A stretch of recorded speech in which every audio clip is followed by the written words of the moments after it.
Hello my dear friends, you are most welcome on our YouTube channel. दोस्तों, कैसे हैं आप सभी लोग। उम्मीद करता हूं कि आप सभी लोग बहुत अच्छे होंगे और इन दिनों आप सभी लोग अच्छे से पढ़ाई कर रहे होंगे। तो दोस्तों, जैसा कि हम सभी को पता है कि हम परीक्षा मंथली के करंट अफेयर्स को डिस्कस कर रहे थे और आज हम डे 9 को डिस्कस करेंगे, जिसमें पेज नंबर 46 से 50 के बीच में जो जितने भी इंपॉर्टेंट फैक्ट दे रखे हैं उन सभी को हम कवर करेंगे। तो ये वीडियो दोस्तों बहुत इंपॉर्टेंट होगा आप सभी के लिए, तो इसको आप लास्ट तक देखिएगा। दोस्तों, अगर आपको उसकी पीडीएफ प्राप्त करनी है तो पीडीएफ हम आपको टेलीग्राम पर प्रोवाइड करते हैं। यदि आप पीडीएफ को एक्सेस करना चाहते हैं टेलीग्राम को जरूर ज्वाइन कीजिएगा, जिसका लिंक हमने इस वीडियो के डिस्क्रिप्शन बॉक्स में दे रखी है। आप तो उसे ज्वाइन कीजिएगा। अगर आप चैनल पर नए हैं और आपको इस तरह की वीडियो देखना पसंद है दोस्तों, वीडियो को लाइक और चैनल को सब्सक्राइब करके रख लीजिएगा, क्योंकि आने वाले जितने भी दरोगा एग्जाम्स हैं उन सभी में हम आपको अच्छे से प्रैक्टिस सेट यहाँ पे करवाने वाले हैं। तो चलिए स्टार्ट करते हैं आज के इस इंपॉर्टेंट करंट अफेयर्स लेक्चर को। दोस्तों, आज का पहला टॉपिक हमारे पास है कि भारत के परमाणु हथियारों में वृद्धि, सिपरी की रिपोर्ट। देखिए, जो सिपरी है दोस्तों, ये क्या करता है कि रिपोर्ट जारी करता है किसमें, परमाणु हथियार में। तो यहाँ पे जो इस बार जो 2024 में जो रिपोर्ट जारी हुआ था सिपरी की तरफ से, ठीक है, सिपरी का यहाँ पे रिपोर्ट है 2024 का, यहाँ पर हम देख पा रहे होंगे। ये कौन सा है, भारत के परमाणु हथियार में वृद्धि का है। ठीक है, देखिए, जून 2024 में जारी Stockholm International Peace Research Institute SIPRI, इसका फुल फॉर्म क्या होता है। एस से होता है स्टॉकहोम, आई से होता है इंटरनेशनल, पी से होता है पीस, आज होता है रिसर्च एंड इंस्टीट्यूट होगा। ठीक है, ये रिपोर्ट जारी किया दोस्तों। इसमें 2024 के वार्षिक समीक्षा के अनुसार 172 परमाणु हथियारों के साथ भारत अब दुनिया भर के परमाणु सशस्त्र देशों की रैंकिंग में पाकिस्तान से आगे निकल गया है। यानी दोस्तों, आपको पता है कि अब जो हमारे पास अपना इंडिया है, उनके पास कितने परमाणु हथियार हो चुके हैं, 172 जो है आपके पास परमाणु हथियार हो चुके हैं। ठीक है, और अब जो है ये पाकिस्तान से आगे निकल चुका है। तो अब पाकिस्तान की खैर नहीं है दोस्तों। अब आपको पता है कि हमारा देश बहुत ही ज्यादा जो है ना परमाणु हथियार में अव्वल हो चुका है। 172 परमाणु हथियार अभी हमारे देश में वर्तमान में मौजूद हैं। आगे कह रहे हैं कि भारत के परमाणु शस्त्रागार में मामूली वृद्धि हुई है। जनवरी 2023 में भारत के पास 164 परमाणु वारहेड थे। यानी कि 2023 में कितने हमारे पास थे, 164 थे। ठीक है, जो जनवरी 2024 तक बढ़कर 172 हो गए। यानी कि थोड़ा सा माइनस सा इसमें चेंज हुआ है, लेकिन चेंज तो हुआ है ना। इस वृद्धि के साथ भारत दुनिया के परमाणु सशस्त्र देशों में 6ठे स्थान पर पहुंच चुका है। यानी आपसे प्रश्न पूछा जाए कि सिपरी की रिपोर्ट के अनुसार भारत जो है ना परमाणु संयंत्र में किस क्रम पे पहुंचे हैं, किस रैंक पर पहुंचे हैं।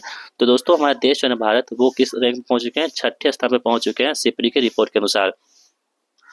आगे बढ़ते हैं, कह रहे हैं कि विदित हो कि परमाणु क्षमता के मामले में संयुक्त राज्य अमेरिका सबसे आगे है। ठीक है, तो आपको पता है सुपर पावर कौन सी, अमेरिका है, जो पूरे देश में क्या है, तो वो टॉप पे है, यानी सबसे आगे है पूरे विश्व में। ठीक है, सबसे आगे है। उसके बाद रूस आएगा, उसके बाद दोस्तों ब्रिटेन आएगा, फिर फ्रांस आएगा, फिर चाइना, उसके बाद भारत, पाकिस्तान, उत्तर कोरिया और इजराइल का स्थान आता है। तो यहाँ पर आप देखेंगे, गौर करने की बात यह है कि जो परमाणु क्षमता है इसमें टॉप पे कौन है, तो टॉप पे है अमेरिका, दूसरे स्थान पे कौन है, रसिया है। ठीक है, और तीसरे स्थान पे कौन है, ब्रिटेन है, चौथे पर फ्रांस है, पांचवें पर चाइना और छठे दोस्तों कौन है, भारत है। ठीक है, और पाकिस्तान यहाँ पे है, और उत्तरी कोरिया है, और इजराइल का स्थान यहाँ पे आता है। यानी पाकिस्तान 7वें क्रम पे है, उत्तर कोरिया 8वें क्रम पे और इजराइल है 9वें क्रम पे इसका स्थान आता है। तो यानी कि पाकिस्तान को पीछे छोड़ते हुए हमारा देश भारत जो है वो परमाणु क्षमता में आगे बढ़ चुका है। ठीक है, चलिए बढ़ते हैं अगले फैक्ट की ओर। कह रहा है कि पिछले 1 वर्षों में पाकिस्तान ने वारहेड की संख्या में कोई वृद्धि दर्ज नहीं की है। यहाँ कुल 170 परमाणु वारहेड है। ठीक है, यानी पाकिस्तान के पास दोस्तों कितना 170 है, लेकिन हमारे देश भारत के पास 172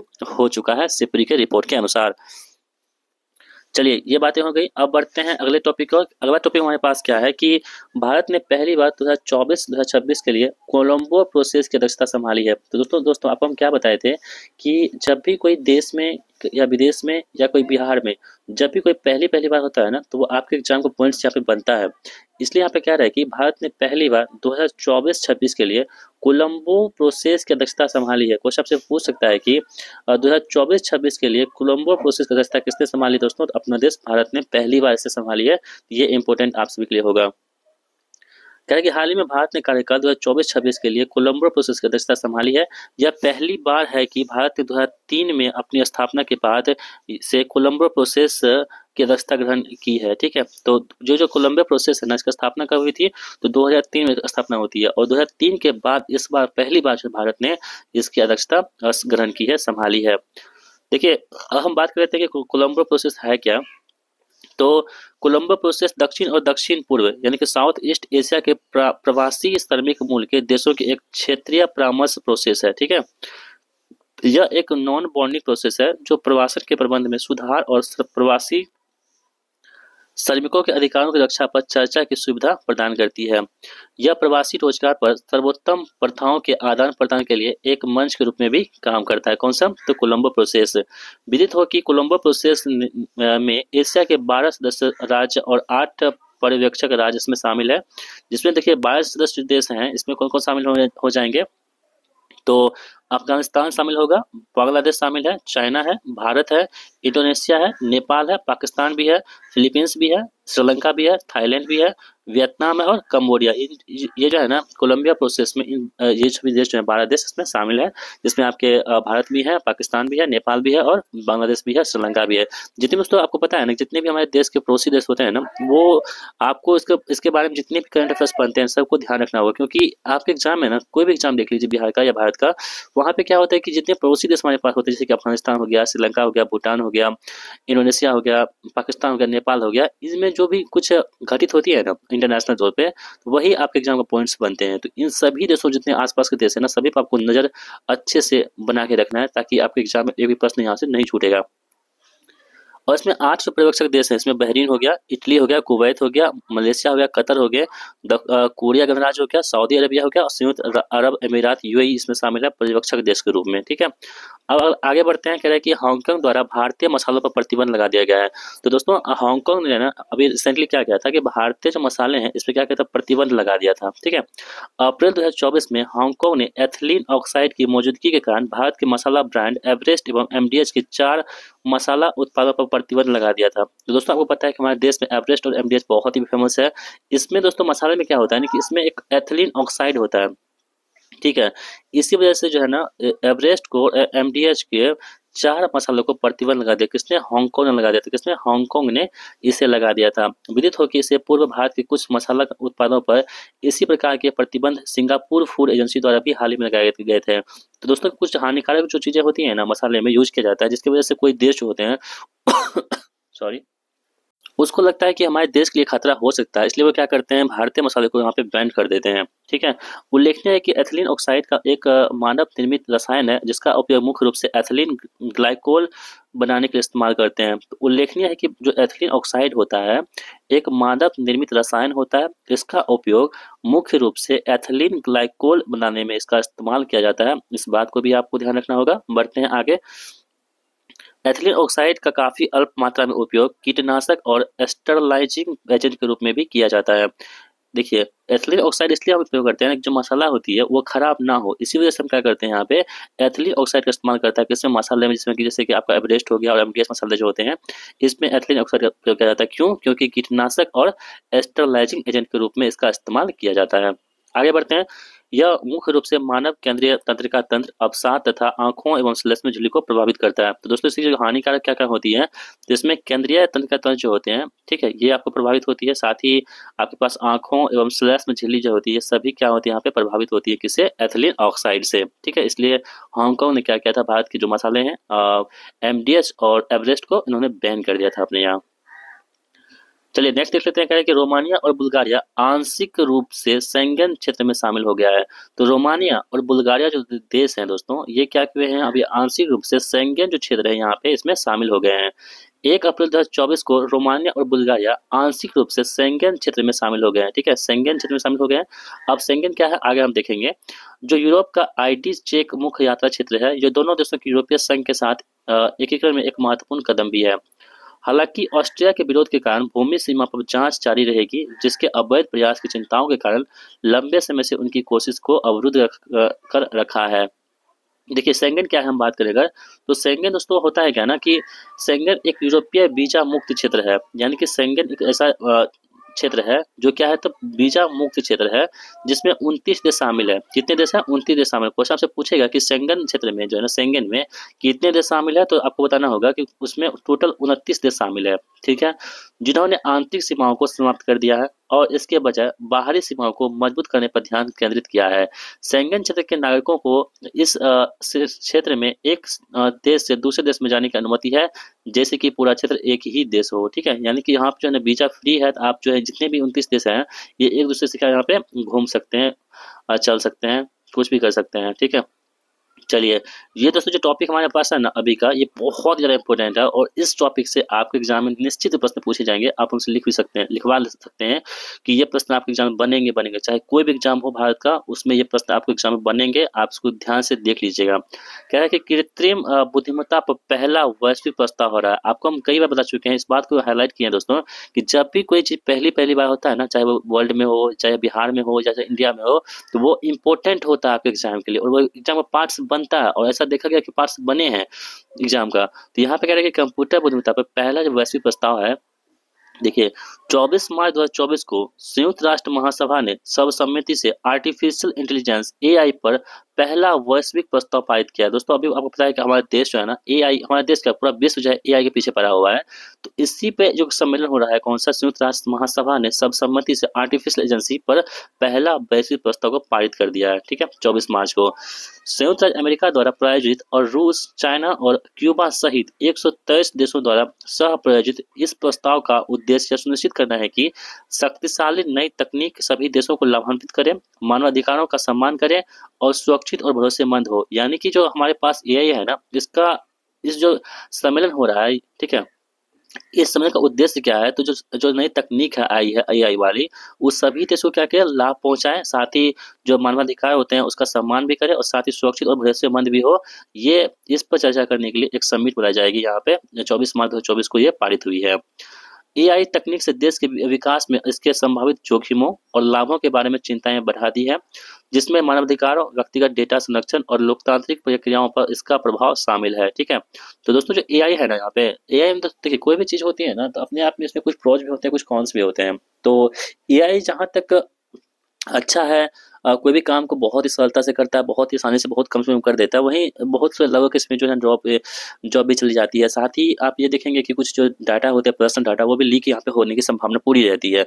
तो कुछ प्रोस हैं, कुछ कॉन्स हैं, दोनों को लेकर चलना पड़ेगा। ठीक है, तो यह प्रस्ताव एआई के विकास को आकार देने और इसके संभावित नुकसान को कम करने के लिए दुनिया भर की सरकारों द्वारा की गई नई पहलों को श्रृंखला में नवीनतम है। देखिए प्रस्ताव का मुख्य उद्देश्य क्या है, आप हम देख लेते हैं कि प्रस्ताव में कई प्रमुख उद्देश्यों को संबोधित करने का प्रयास किया गया है, जिसमें शामिल है विकसित और विकासशील देशों के बीच डिजिटल विभाजन को समाप्त करना, यह सुनिश्चित करना कि विकासशील देशों के पास एआई के से लाभ उठाने के लिए प्रौद्योगिकी और क्षमताएं हो, मानव अधिकारों की रक्षा और व्यक्तिगत डाटा की सुरक्षा भी यहाँ पे चर्चा की गई है। ठीक है, चलिए, जोखिमों और संभावित नुकसान के लिए एआई की निगरानी करना, गोपनीयता नीतियों को मजबूत करना और वैश्विक सहयोग करना, ये किसका होगा, तो इसका सम्मेलन होने जा रहा है। ठीक है, चलिए, ब्रिटेन में भारतवंशी सांसदों ने गीता व बाइबिल लेकर ली शपथ। तो ब्रिटेन में भारतवंशी सांसदों ने जो गीता है, आपको पता है दोस्तों, और बाइबिल है, इसको लेकर के शपथ ली है। ठीक है, ब्रिटेन में हाल ही में आम चुनाव में लेबर पार्टी सत्ता में आई है। और दोस्तों आपको पता है कि जब हमारा देश आजाद हो रहा था, उस वक्त कौन सी पार्टी थी सत्ता में, तो वो लेबर पार्टी ही थी। ठीक है, तो ये पार्टी जो है ना, भारत के लिए थोड़ा सा संवेदनशील पार्टी है, इस बात को आपको ध्यान रखना होगा। लेबर पार्टी सत्ता में आई, इसके नेता कौन थे, कियर स्टारमर नए प्रधानमंत्री बने हैं। यानी कि ब्रिटेन के नए प्रधानमंत्री कौन बने हैं, तो कियर जो स्टारमर है, ये कौन है, ब्रिटेन के नए प्रधानमंत्री बन चुके हैं। और चुनाव में ऋषि सुनक समेत कई भारतवंशी भी संसद के लिए निर्वाचित हुए हैं। तो आपको पता है दोस्तों, कुछ दिन पहले जो ऋषि सुनक थे ना, वो प्रधानमंत्री थे कहाँ के, तो ब्रिटेन के थे, लेकिन वो चेंज हो गए हैं, अब कौन बने हैं, कियर स्टारमर बन चुके हैं। कई भारतवंशी के सांसद के लिए निर्वाचित हुए हैं। संसद में शपथ ग्रहण के दौरान भारतीय मूल के सांसदों, जो भारतीय मूल के सांसद हैं, उन्होंने ब्रिटिश क्राउन के प्रति अपनी निष्ठा की प्रतिज्ञा अपने हाथ में भगवत गीता, सुंदर गुटका और बाइबिल लेकर के की थी। ठीक है, तो इस बात को आपको ध्यान रखना होगा। संसदीय चुनाव में अपनी कैम्ब्रिज शायर सीट गंवाने वाले पूर्व सांसद शैलेश वारा ने स्पीकर लिंडसे ढायल को भगवत गीता की एक नई प्रति भेंट की है। इसे हाथ में लेकर के संसद की सदस्यता ग्रहण करने वालों में ऋषि सुनक ब्रिटिश भारतीय सांसदों में से एक थे। लिसेस्टर से चुनी गई कंजर्वेटिव पार्टी के शिवानी राजा और वेल्स का प्रतिनिधित्व करने वाले लेबर पार्टी के कनिष्क नारायण ने भी शपथ ली गीता को चुना था। कंजर्वेटिव पार्टी के दिग्गज बॉब ब्लैकमैन ने गीता और किंग जेम्स बाइबिल दोनों को रखा। सिख समुदाय से आने वाले प्रीत कौर गिल ने शपथ के दौरान सुंदर गुटका के रूप में हाथ में रखा था। ठीक है, तो ये वर्तमान जो ब्रिटेन में कौन सी पार्टी है, लेबर पार्टी काम कर रही है। अगला प्रश्न है कि जो टॉपिक हमारे पास है कि बेलारूस आधिकारिक तौर पर संघाई सहयोग संगठन का 10वां सदस्य बन चुका है। ये भी दोस्तों बहुत ही ज्यादा इंपॉर्टेंट है। क्वेश्चन पूछेगा कि संघाई सहयोग संगठन का जो 10वां सदस्य बन चुका है ऑफिशियली, वो कौन बन चुका है? बेलारूस बन चुका है। कौन सा? बेलारूस बन चुका है। 4 जुलाई 2024 को कजाकिस्तान के अस्ताना में आयोजित 24वें SCO council of heads of state शिखर सम्मेलन के दौरान एससीओ सदस्य देशों के नेताओं ने एससीओ सीएचएस के एक प्रस्ताव पर हस्ताक्षर किए और बेलारूस के प्रवेश को अंतिम रूप दिया। इसे उसे पूर्ण सदस्य का दर्जा दिया। हाल ही में बेलारूस गणराज्य आधिकारिक तौर पर संघाई सहयोग संगठन एससीओ का 10वां अस्थायी सदस्य बन चुका है। क्वेश्चन आपसे पूछेगा कि एससीओ का 10वां अध्यक्ष बन चुका है कौन सा, तो आपको बताना होगा बेलारूस जो है एससीओ का 10वां अध्यक्ष बन चुका है, अस्थायी सदस्य बन चुका है, जो एक यूरोपियन राजनीतिक, आर्थिक, अंतर्राष्ट्रीय सुरक्षा और रक्षा संगठन है एससीओ। विदित हो कि एससीओ के 2024 का अध्यक्ष कजाकिस्तान गणराज्य ने 3 से 4 जुलाई 2024 तक कजाकिस्तान की राजधानी अस्ताना में, तो कजाकिस्तान की राजधानी कहाँ पे? अस्ताना में 24वें एससीओ शिखर सम्मेलन की मेजबानी की थी, जिसका विषय क्या था? Strengthening multilateral dialogue striving for sustainable peace and development है। ठीक है। उल्लेखनीय है कि 2024 के शिखर सम्मेलन के बाद चीन ने 2024-25 के लिए एससीओ की अध्यक्षता संभाली थी।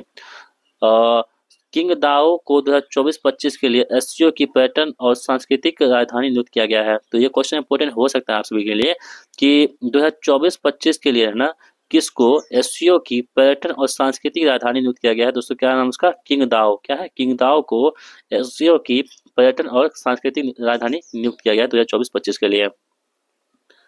बढ़ते हैं आगे। इजराइल लिस्ट ऑफ सेम में शामिल। इजराइल जो है ना वो किस में शामिल हो चुका है? लिस्ट ऑफ सेम में शामिल हो चुका है।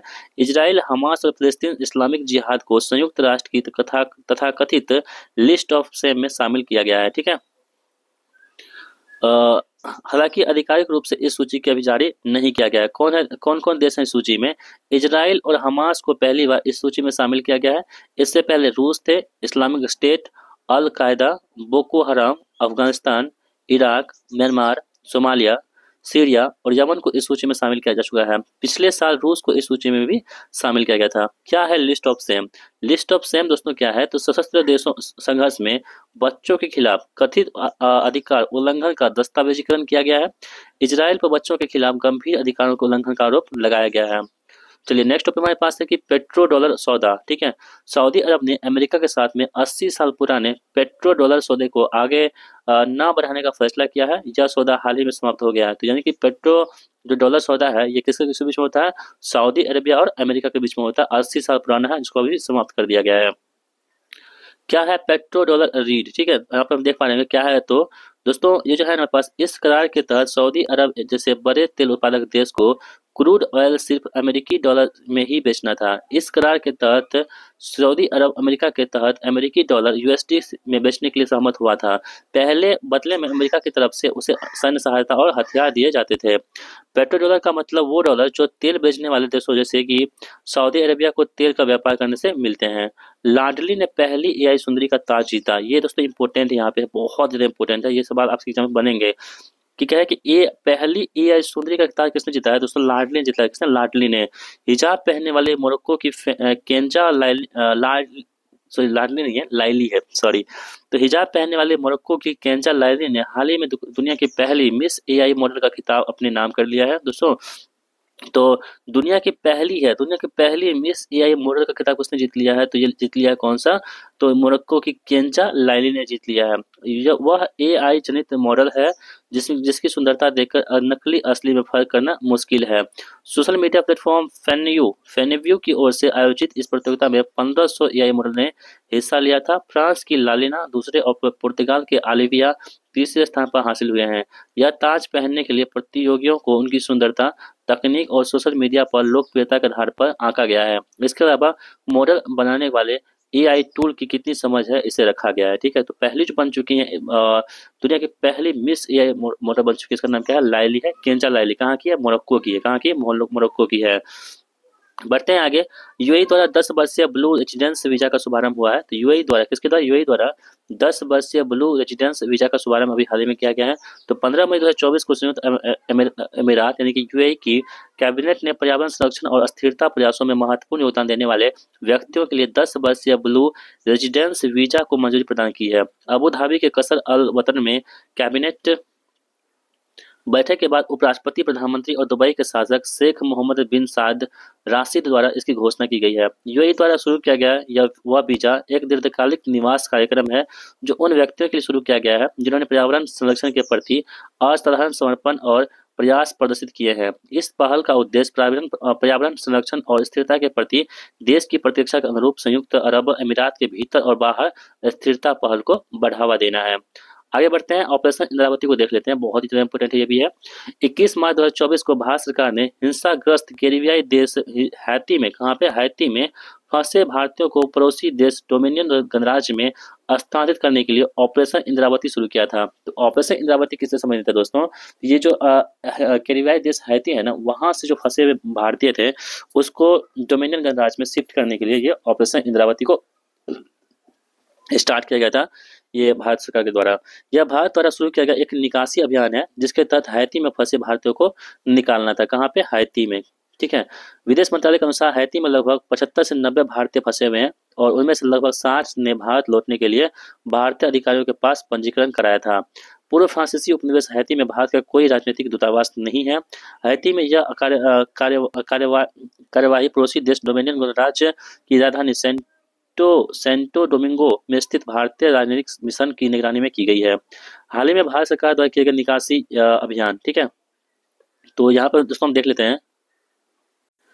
हाल ही में भारत द्वारा किए गए निकासी अभियान ऑपरेशन अजय, ठीक है, जो ऑपरेशन अजय चलाया, तो बहुत ही इंपॉर्टेंट है। इसमें फिलिस्तीनी आतंकवादी समूह हमास के इजराइल पर हमले के बाद इजराइल से भारतीयों को वापस लाने के लिए मतलब कि भारत को इजराइल से भारतीयों को वापस लाने के लिए कौन सा ऑपरेशन अजय, ठीक है, 2023 में लॉन्च हुआ था।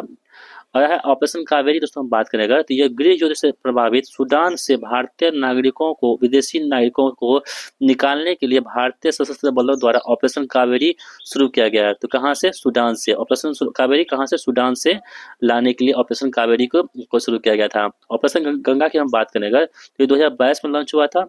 रूस यूक्रेन युद्ध के दौरान पड़ोसी देशों में फंसे भारतीयों को वापस लाने के लिए ऑपरेशन गंगा को शुरुआत किया गया था। किसे? रूस यूक्रेन युद्ध के बाद जो है ना, भारतीयों को वापस लाने की कौन सा ऑपरेशन गंगा की शुरुआत की गई थी। ठीक है। ऑपरेशन देवी शक्ति की हम बात करें, 2021 में लॉन्च होता है देवी शक्ति, ऑपरेशन देवी शक्ति।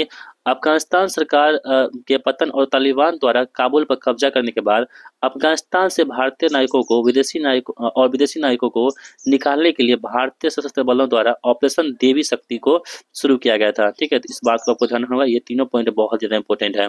आगे बढ़ते हैं। यूरोपीय मुक्त व्यापार संघ और भारत। 10 मार्च 2024 को भारत और यूरोपीय मुक्त व्यापार संघ यानी कि European free trade association EFTA के 4 देशों ने एक व्यापार और आर्थिक साझेदारी समझौते पर हस्ताक्षर किए। इन देशों में स्विट्जरलैंड, नॉर्वे, आइसलैंड और लिनसेस्टाइन शामिल है। इस समझौते का उद्देश्य दोनों पक्षों के बीच में निवेश को प्रोत्साहित करना और वस्तुओं और सेवाओं को व्यापार को यहाँ पे बढ़ावा देना है। ठीक है, आगे बढ़ते हैं। यह एक आधुनिक और महत्वाकांक्षी व्यापार समझौता है। वर्ष 2014 के बाद से यह भारत का चौथा मुक्त व्यापार समझौता है। इससे पहले मॉरिशस, संयुक्त अरब अमीरात, UAE और ऑस्ट्रेलिया के साथ ऐसा समझौता किया गया है। थाईलैंड में समलैंगिक विवाह विधेयक को मंजूरी। दोस्तों ये भी इम्पोर्टेंट आप सभी के लिए है।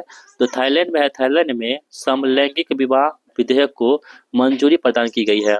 थाईलैंड की संसद के निचले सदन ने हाल ही में एक विवाह समानता विधेयक को भारी बहुमत से पारित कर दिया, जिसमें समलैंगिक विवाह समेत किसी भी लैंगिक पहचान के लोगों के बीच विवाह संबंधों को मान्यता दे दी गई है।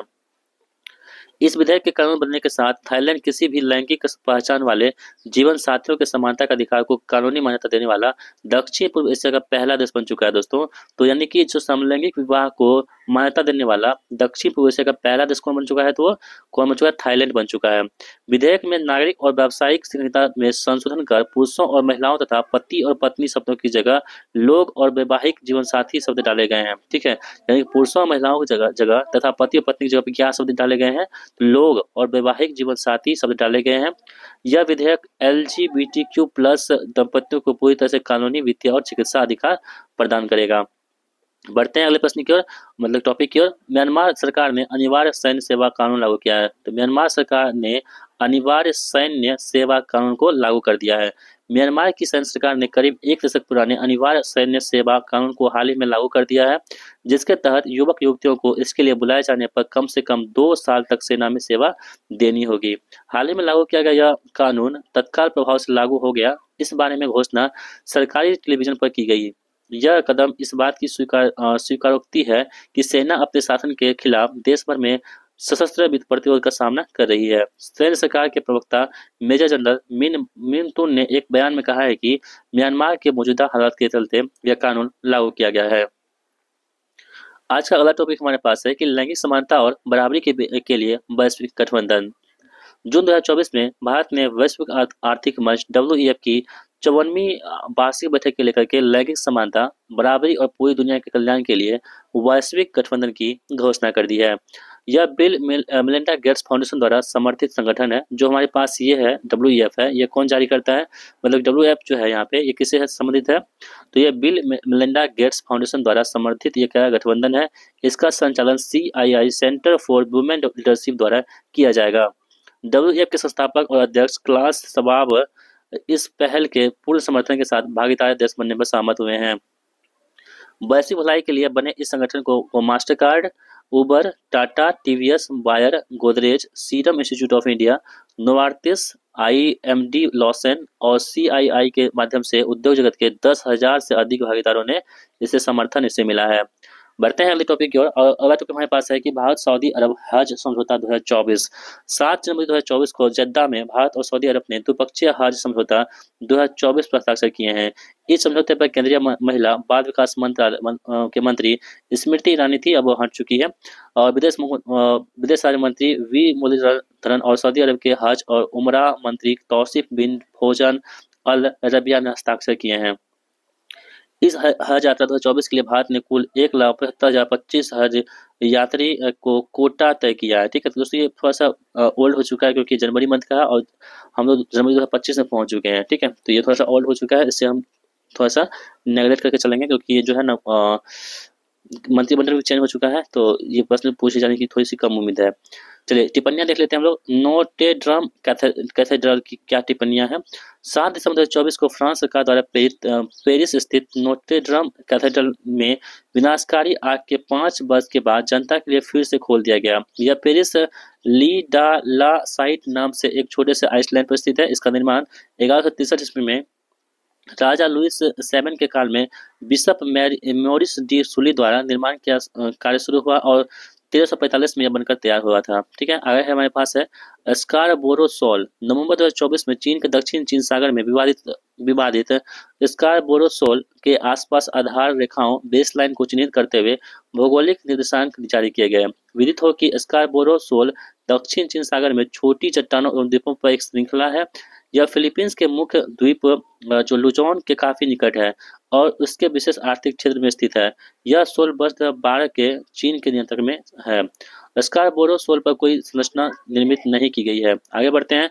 संयुक्त राष्ट्र शांति स्थापना आयोग की बात हम बात कर लेते हैं यहाँ पे।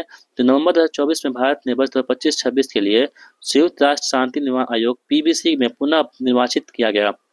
इस आयोग में भारत का वर्तमान कार्यकाल 31 दिसंबर 2024 को समाप्त हो रहा था।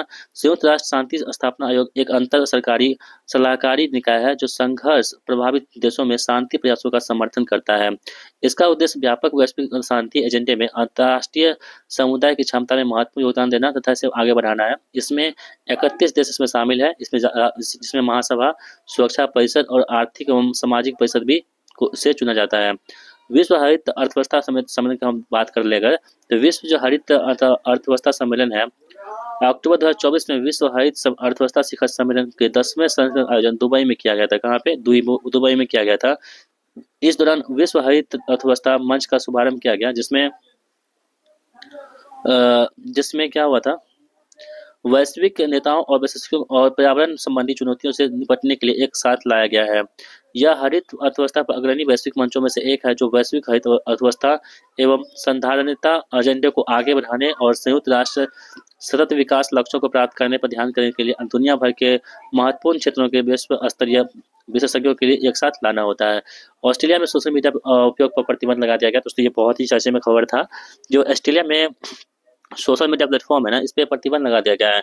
हाल ही में युवाओं के मानसिक कल्याण की सुरक्षा के लिए ऑस्ट्रेलिया की सरकार ने 16 वर्ष से कम आयु के बच्चों किशोर के लिए सोशल मीडिया का उपयोग करना प्रतिबंधित करने से उद्देश्य से कानून निर्माण की घोषणा कर दी है। यानी कि 16 वर्ष से कम आयु के बच्चे जो है ना, वो सोशल मीडिया का यूज नहीं कर सकते हैं। कहाँ पे? ऑस्ट्रेलिया में।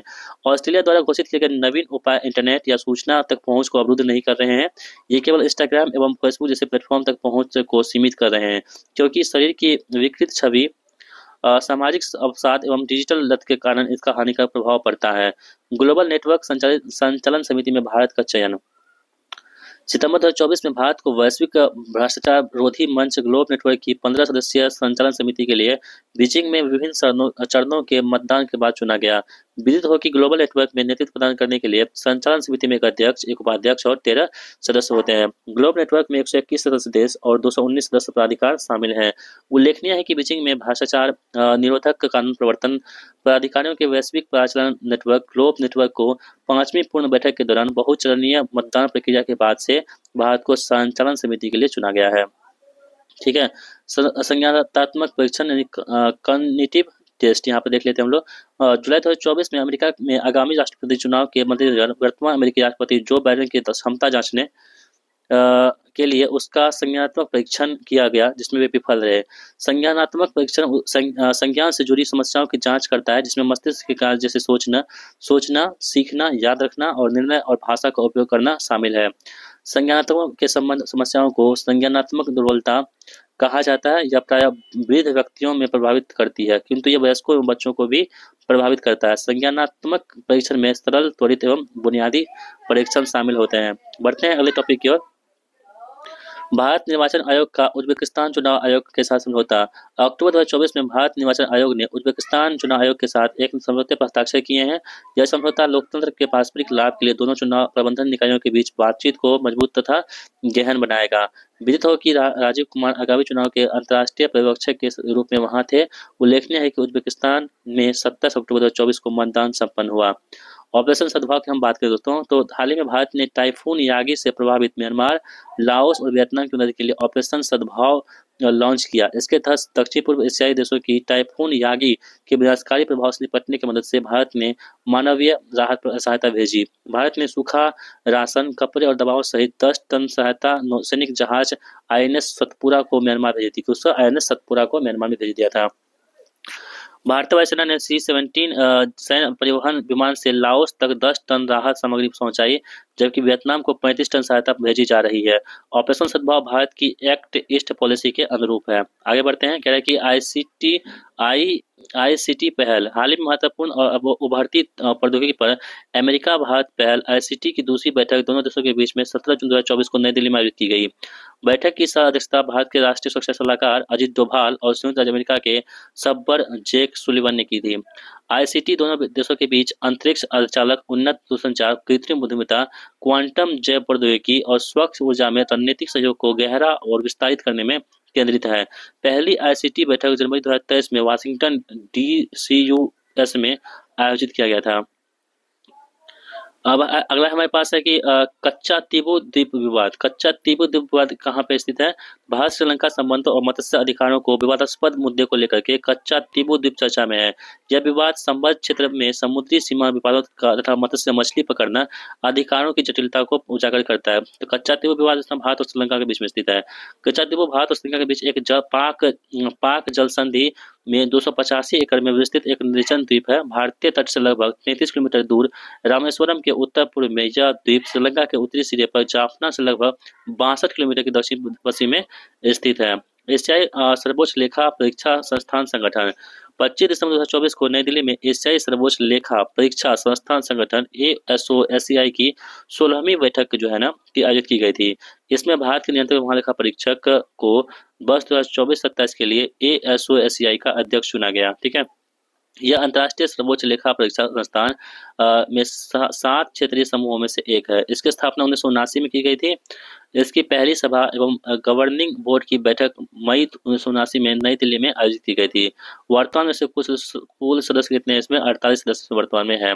समलैंगिक विवाह को मान्यता देने वाला दक्षिण पूर्व एशिया का पहला देश कौन सा? थाईलैंड बन चुका है, हमने पढ़ लिया था। हाल ही में थाईलैंड के राजा महाराजा वजीरा लोंगकोर ने समलैंगिक विवाह अधिनियम को मंजूरी प्रदान की है। इसके साथ ही थाईलैंड समलैंगिक विवाह को मान्यता देने वाला दक्षिण पूर्व एशिया का पहला देश बन चुका है। थाईलैंड ने यह कानून 22 जनवरी 2025 को लागू हो जाएगा। तो दोस्तों ये लागू हो चुका है। विदित हो कि एशिया में ताइवान और नेपाल के बाद थाईलैंड समलैंगिक विवाह को मान्यता देने वाला तीसरा देश है। अल्जीरिया बना न्यू डेवलपमेंट बैंक का सदस्य। हाल ही में अल्जीरिया न्यू डेवलपमेंट बैंक का नया सदस्य बना है। विदित हो कि न्यू डेवलपमेंट बैंक की स्थापना वर्ष 2015 में की गई थी और इसका मुख्यालय कहाँ पे है? शंघाई चीन में स्थित है। क्वेश्चन पूछेगा आपसे कि न्यू डेवलपमेंट बैंक की स्थापना कब हुई थी? 2015 में हुई थी और इसका मुख्यालय कहाँ पे है? शंघाई चाइना में है और इसमें जो अल्जीरिया है वो न्यू डेवलपमेंट बैंक का नया सदस्य बन चुका है। ब्राजील, रूस, भारत और चीन और दक्षिण अफ्रीका न्यू डेवलपमेंट बैंक के संस्थापक सदस्य हैं। तो ब्राजील है, रूस है, भारत है, चाइना है और दक्षिण अफ्रीका है। ये न्यू डेवलपमेंट बैंक के संस्थापक सदस्य हो जाएंगे। इसका मुख्य उद्देश्य क्या है? तो ब्रिक्स एवं अन्य उभरती अर्थव्यवस्थाओं और विकासशील देशों में बुनियादी ढांचे और सतत विकास परियोजनाओं का वित्त पोषण करना है। वर्तमान सदस्य इसमें कितने हैं? 9 है। अल्जीरिया हो गया, ब्राजील हो गया, रूस हो गया, भारत, चाइना, दक्षिण अफ्रीका, बांग्लादेश, संयुक्त अमीरात, यूएई और मिस्र इसमें शामिल है। तो दोस्तों इस प्रकार हमने आप सभी के लिए जो है ना डे नंबर 9 का 46 से लेकर के पेज नंबर 50 तक के पेज को कवर कर दिया है और उम्मीद करता हूँ दोस्तों आपको हमारे लेक्चर बहुत ही पसंद आया होगा। दोस्तों अगर आपको हमारे लेक्चर पसंद आते हैं वीडियो को लाइक जरूर कीजिएगा और आप चैनल पर नए हैं तो चैनल को सब्सक्राइब जरूर कर लीजिएगा। तो चलिए मिलते हैं नेक्स्ट क्लास में, तब तक जय हिंद, वंदे मातरम।